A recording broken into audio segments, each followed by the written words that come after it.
As I mentioned in video 930, where we stopped in Port Campbell for lunch, we did go out to the Prady's lookout, which is located there. This video shows you how to get there, but note we did go too far and missed off the turn up, so you can learn from that, and you can see what the lookout gives you.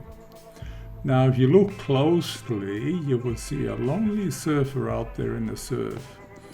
Due to the distance, he is very hard to spot, but he features on all the photos, the video, and of course at the end of the video I have a photo of him with the zoom lens, so trust me, he's there.